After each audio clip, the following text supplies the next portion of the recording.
Hello everyone, it's Seth Chandler with Witter Coin in San Francisco, and we have a special guest today, Dr. Don Kagin of Kagin's in Tiburon. We're neighbors, and I asked Don to join me and let's have a discussion around his candidacy for the ANA president. It's coming up; it's right around the corner. But the ANA is very dear to me, and obviously very dear to Don. So I wanted to dig inside his brain to see what the challenges were to the ANA. And some of the big obstacles, some of the things that are working. But, more importantly, if Don is the ANA president, what would he do to make the organization better? And for those of you who don't know, Don Kagin is a legend in the coin business. His father was an even bigger legend. I apologize, but he's your dad. He's Art Kagin. And I had met Art Kagin once in the 1980s, a wonderful fella, just outstanding, just really genuine. And Don's carrying that legacy with spending a lot of time teaching, especially on young numismatists. He works tremendously with coin clubs. Your track record at handling amazing coins just goes back decades and decades. I actually bought a catalog off eBay recently of one of your old auctions or one of your price lists, and you had I think you had 12 gem proof 20 libs in it in the 1970s. I mean, it's just constant great coins. And obviously your specialty is pioneer or territorial gold, which is also a big passion of mine. All those coins were made right here in the San Francisco area, the majority of them. So he's an expert on that. But, Don really knows coins, and I think more importantly, he has a lot of fun. So, Don, why don't you just go ahead and just say hi to everybody? Hello. Well, listen, couple things. First, it's great that you call my father a legend, and he certainly was. He probably forgot more than I'll ever know, and he loved and have a passion for numismatics as I do. But can you wait till I'm gone to call me a legend? Okay, please? Yeah, sure. Okay, gotcha. Yeah, you're right. Yeah. Sorry. I'm still trying to make it in the world right, here right, of okay, numismatics, gotcha. and will be until I'm 6 feet under. But I've kind of born into the business, so I've been blessed by being able to handle some of the most important and interesting historical pieces in numismatics. Yeah, it's cool. It's cool. I love your library. I mean, this is like a component of your library.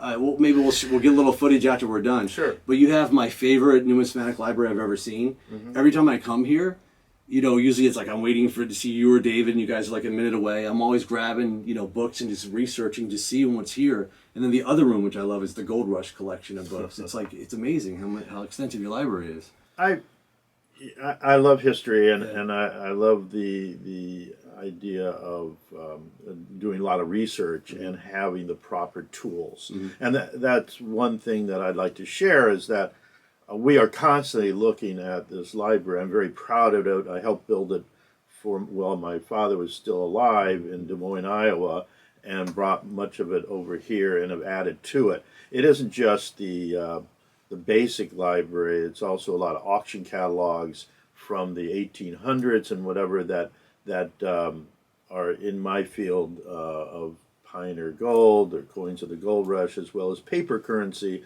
early paper money, which is another one of my areas of study and research. So it's invaluable. I know that people would say, oh, well, everything is digitized now, etc. But and it is, and it's a wonderful that it is, because people now can search and do a lot of research where you don't have to do what I did, is move to New York City and study at the library and go to New York and Washington, D.C. and the archives and things like that, because now you can get them electronically. But there's just something about the literature and the books and the bibliographies that you end up using when that you can go back and forth, and a lot of them have notations on them mm-hmm. from people who had them before. So an important tool. You should all have the basics numismatic libraries. Yeah, I can't recommend that enough to everyone. I mean, like Don was saying, there's all these great, there's price archives. There's most catalogs the last 25 years are online, but it's almost like when you get a vintage old book that has history. It's like you're holding a coin, and you get that connection going. So let's talk about the American Numismatic Association, one of our favorite organizations. So let's start with tell us when you became a member, then how you started doing more than becoming a member, how you started working with the organization, then when you were on the board. Just tell us kind of your history of the ANA. Well, as you mentioned, my father was in the business, and of course he wanted me to become a member right away, and I became a life member at 18, which I think was the at the time that was the age that you could become a life member. And how much was it back then? Today it's a lot more, but back then it's probably like $20 or something, right? No, it's a little bit more than that, but it certainly has been worthwhile. Yeah. Biggest bang for your buck in numismatics, a lot of information. We've A&A over the years has tried to keep and done a pretty darn good job of keeping with the times. We spent a lot of money. A&A spent a lot of money on infrastructure and developing a website and the whole idea behind it. And it started in 1891. So, and it is one of the very few nonprofits that are federally chartered, and so we want it to be, and it is the place to go for numismatics. And money.org is the website, and its mission has always been to disseminate numismatic education and numismatics in all aspects of it, not just U.S., but the world, and ancients, and currency, and exonumia, or what we call primitive money, and tokens and metals, etc. So that's what A&A's mission is. And over the years, I have developed an affinity towards giving back to the hobby. So many dealers who are collectors too. Most dealers are collectors, as you know, and have a passion for it. And one of the things about being a coin collector is you like to share. You like to share your information and stories. To us, it's like a lot about stories. You remember talking to my father; he would sit down with anyone and talk stories. So that's what appealed to me. I say I got involved in numismatics in spite of my father. Of course, he wanted me to be in the business, as well as my siblings, my sister and brother. So when you were young, was there a lot of pressure from him? Yeah, were you kind of into it? No, but at 5 years old, he'd bring home a bag of pennies, and pennies or cents, but I'd put them in order by date, and I could do that at 5, 6 years old. So that was fun, and then the cleaning lady would come along and push them all into a pile. I had to start over again. But so at an early age, I was exposed. Would I have been in numismatics if it wasn't for my father?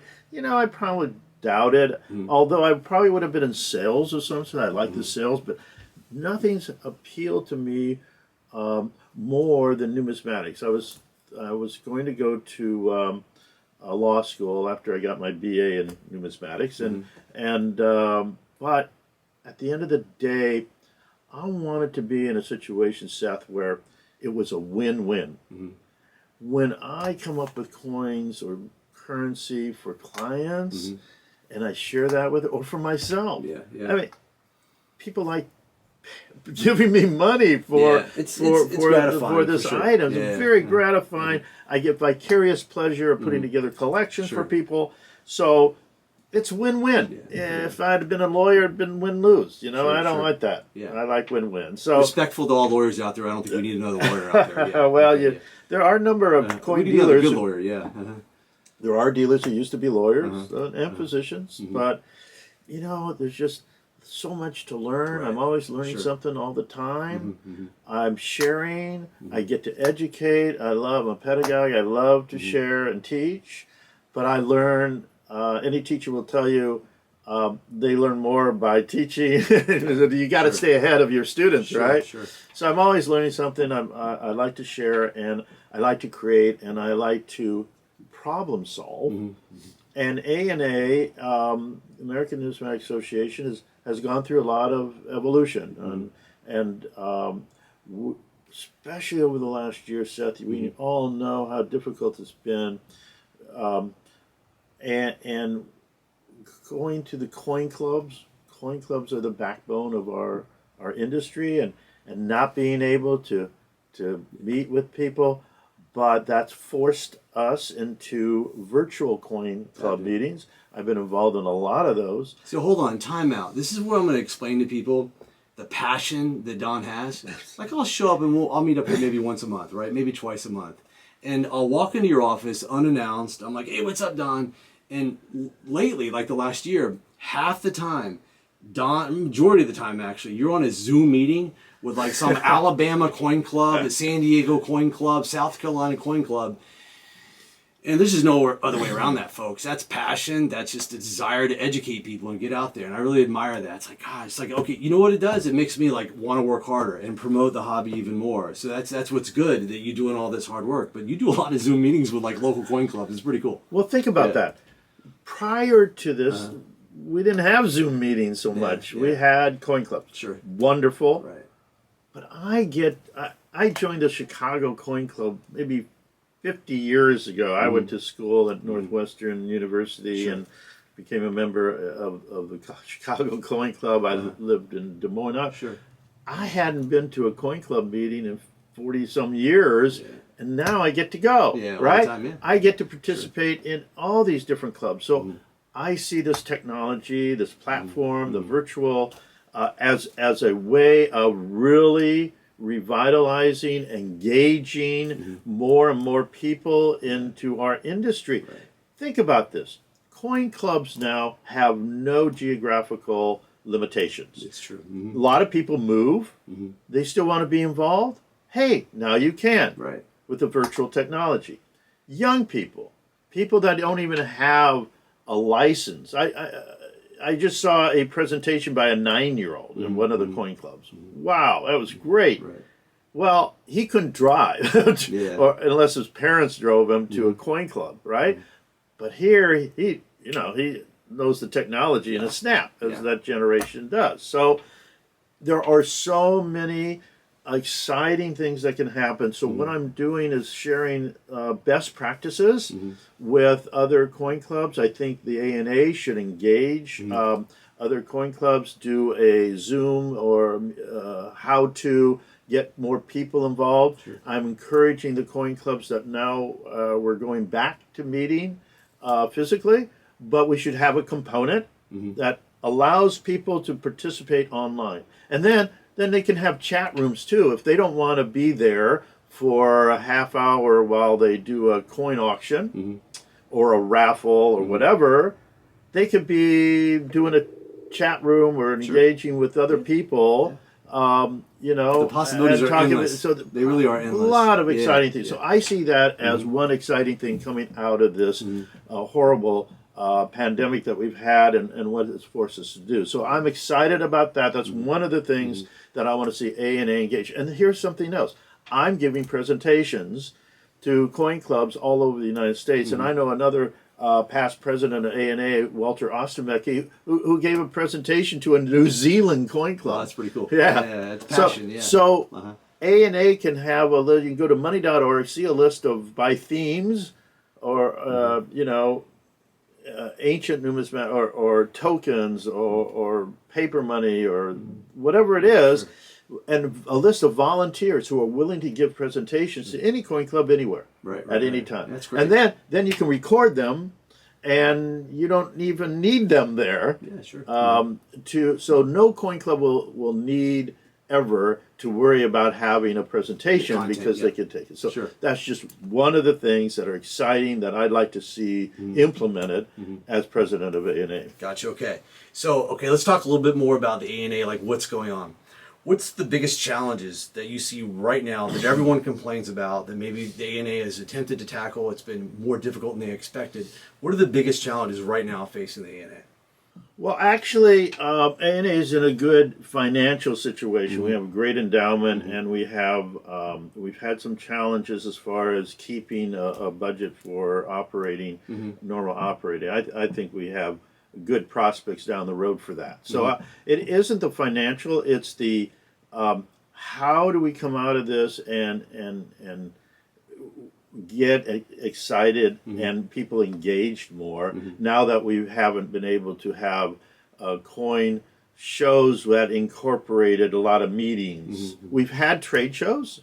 You've been to several. I've been to a few. So we know how that needs to be dealt with in this post-pandemic world. But how do we incorporate educational programs, which again is ANA's mission, in with these shows that we sponsor or we can co-sponsor. Who knows? So that's one of the challenges. How do we do that? And I think to make this exciting again, and especially to young people, we have to go where the young people are. If the young people are on iPhones and the computers these days, that's where numismatics and that's where A&A needs to be. And that's where the educational programs are. So I'm advocating, and I have a plan. I've been working on it before while I was on the board before in A&A, of providing numismatic curriculum 24/7 anytime you can, with feedback. And that way you can design your own courses. Sure. Right? Yeah, and you good. can go to it, and you know, anytime, anywhere. Right now, ANA's done a really good job, I think, especially during this last year or so, in providing e-learning, virtual learning. So we have people who are giving lectures and talks, Sure. Zooming virtually. So, but that's on a set schedule. This would provide curriculum and classes anytime you want. You can pick up the phone and say, "Oh, I left off here, and I'm going to take this course here," and go back and forth, and it'll use voiceover and images and whatever. Now, then you incorporate that with going to summer seminar or one of your educational forum where you meet the people. Sure. You can have labs, right, where you can't really do that virtually. The virtual education is going to be great for the background and history and. I think there's a very interesting window here that we really have to take advantage of. And that is because of coronavirus, so many more people are paying attention, or they got reinvigorated back into coins, or there's newer collectors. And what I'm nervous about is when things, quote, will go back to normal, some of these people will drift off. They go back to their family lives, their work lives, because, you know, a lot of coin collectors collected as kids, they disappear when they, you know, have their work lives and their family, then they come back. But there are a lot more people out there that are collecting coins than I think ever before. So the key is like what you're pointing out, we've kind of hooked them now, but we have to take it to the next level. And I think that's really critical. So to me, it seems like social media is a good avenue. You know, Instagram and YouTube, it's very, very popular. So we kind of got a lot more people hooked with coins on social media. We just have to deliver content that's still social media-like to bridge them to the next step. Because you're not going to have, I don't think you're going to have people watch a 2-minute Instagram video and all of a sudden watch a 2-hour course or something like that. Which some of this course is going to be unbelievable. But we got to have like a 10 or 15-minute course that kind of tees it up. It's very similar to collecting coins. You know, you dabble, buy one little type coin, then all of a sudden you find a series you like. And that's when you go all in and really study it. So hopefully we can kind of present those type of opportunities as well for people. Just, you know, you got to deliver a lot of content that's very good, that's very short, and then it just kind of builds momentum where you can kind of anchor the bigger stuff. Like if they choose to go to the ANA Summer Seminar, if they choose to go to an ANA show or Witter Coin University, whatever it may be. But there's a lot of steps in between. So, well, I couldn't agree with you more, Seth, and you're playing your part. I think you're with one of the few, if not the first, commercial coin company who has added a major educational component with this new university program that you're bringing in as like a seminar, and maybe we replicate that. We put down what the trials and what the best practices would be if other coin companies want to do that, and then of course ANA has its own. And we want to incorporate this. What I was talking about is University of Rare Coins, where you can take these courses anytime, anywhere. So there are some great potential. I hadn't thought as much as you have about the idea that there's a gap here. We have the long courses, we have the short YouTube and Twitter, whatever, social media. We need something in between. That's that's a good point. And you know, Seth, I've been, as you know, on the board of ANA 8 years, 3 different times, actually, hopefully. Yeah, thanks for all your service. Those of you who don't know, it's a lot of work. It's a lot of It work. is, but You're volunteering. I enjoy it's it, right? it's And I get commitment. great Yeah. feedback. So Sure. my father taught me he would give his 2 cents to people, a 2 cent piece to people, and they'd give him 2 cents back. And I've used that. I've had a 2 cent piece. You've gotten one or two of them over time, and people have given me feedback, and I just asked them one question: how would you make ANA better? And give me some ideas. I have over 80. If you go to my website, Kagin #4 ANApresident.com. I got over 80 some different ideas there that have been given to me by people with their 2 cents. Right. And I'm gonna. That's my platform. I'm going to initiate a lot of those new things. So another exciting item I have for that I'm going to go from the get-go if elected president. You know, we have about 15 committees at ANA, and many of these committees have existed forever.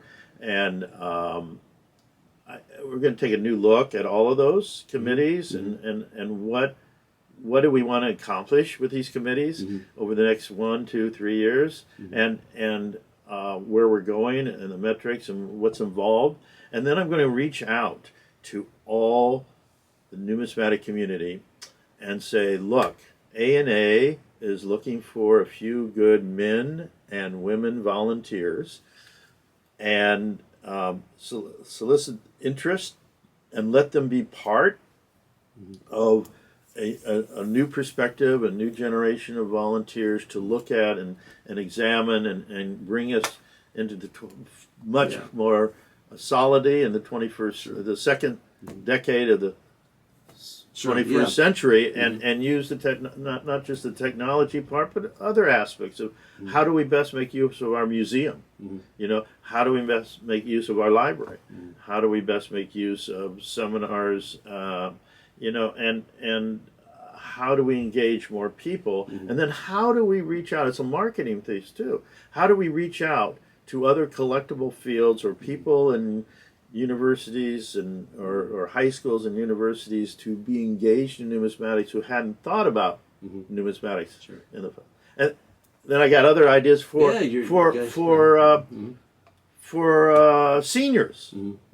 I don't ever remember ANA going out to seniors like assisted living homes or senior centers or It's funny, I just had somebody come in the other day, 2 days ago, or Friday or Saturday, that ran a senior housing community, a really big one, 300 residents, and they all talk about coins, and they want to figure out how to get one of us from Witter over to give a little presentation on it. So even though everyone says it's a super old hobby, of course, when you go to any major show, everyone's like 78 and older, but there's a lot more kids out there and a lot more younger collectors and people of all ages than what people realize. So on one hand, you think it's all a lot of old people, but there's still tons of old people that can still be entertained by coins, for sure. Well, as you mentioned, during the pandemic, people were in their homes, and one of the things that they did to fill up their time is their hobby, right? And we need to continue that. We don't want to lose those people. So the virtual aspects of numismatics and communication now can keep those people engaged so that they don't have to spend a lot of time going places. They can engage through their home. Right. So and if you can't engage because you can't drive or you don't want to or whatever, we need to incorporate those people too. Sure. Again, it's a different perspective. My father's generation were always complaining, we need our young people. Our demographics are really the same. We have the same demographics now, 50 years later, Sure. and probably from before. Well, that doesn't necessarily signal the end of numismatics in a few years. It means that, hey, and people, by the way, are living longer now too. So we can engage those people too, as well as the young people, especially with this new technology. I'm so excited about the prospects. Yeah, it's limitless, really. So I want to make a statement to everyone out there, and I'm sure you'll agree with it. A lot of people have wonderful ideas on how to promote the hobby, how to encourage young numismatists, and it seems like there's more people coming up with ideas than there are people that are doing. And I get it, you're busy, but if there's only thing that I could respectfully, kindly ask to everyone out there who wants to make a difference, just spend a little bit of your money and a little bit of your time on one thing. I don't care what it is. You know, giving out coins at coin shows, running a local coin club meeting, but there's a lot of great ideas that are already circulating. Just pick one, a little bit of money on it, a little bit of time. Do you agree with me on that? Yeah, focus. You can, yeah. I mean, I can name a few, several people in our industry that try to do a number of different things. Yeah, sure. But if you focus on one or two, Yeah. and you have a passion for it, and you want to share it, I mean, that will really help out. Make a big difference. Yeah, If everybody did a little something, that would make a difference. Yeah. Sure. So when is the election for the ANA? June 1st, Okay. ballots will be online and in the mail, Mhm. and you have to the end of June to vote. Okay. You, Online. you and have in to the be a mail. member for a year, Okay. and I think you have to be 18, but I'm not sure. Okay. Maybe 16. So you have the entire month of June to vote, You do. online or by mail. And then when do they announce the results? Probably July, first week in July. Okay. All right. Well, cool. Do you have anything else to say of why Well- people should vote for Don Kagin for president of the ANA? Well, it isn't just a matter of managing. That people have come into the ANA and have served and done a lot of great things, but we now need to get to a new level. It's time that we really look forward and just change things up to make it much more exciting, really firmly put us into the current social media, harness this new platform, and I believe I know how to do it, and can get it done. That's even more important. And I know the people who are running for the board. All but one of them is going to be reelected or elected, and they're good, sharp people who will add to it. And then we're going to reach out, as I said, people outside the industry, outside, Sure. to who's not on the board to add Sure. a value, and then I'll plan to have a presidential advisory committee for people who are sharp in the business world, who can help us. So this is a business, it's a $5 million Sure. Yeah. company, It's a and monster. and whatever I'm lacking and the board's lacking in knowledge and background, we can get some feedback, and if we're willing to listen to other people's advice. So. Yeah, that's cool. So I'm here to help too, Don. Whatever moves the hobby forward, I want to make the ANA great again. So not that it's not great, but I just want to make it awesome. Continue to move forward. So We can do that. yeah, appreciate you being on. Everybody, listen to Don here. He's got some great ideas, and make sure you vote. Okay, if you're an ANA member, vote. All right, thank you. And Bye-bye. thank you. Sure. Bye bye.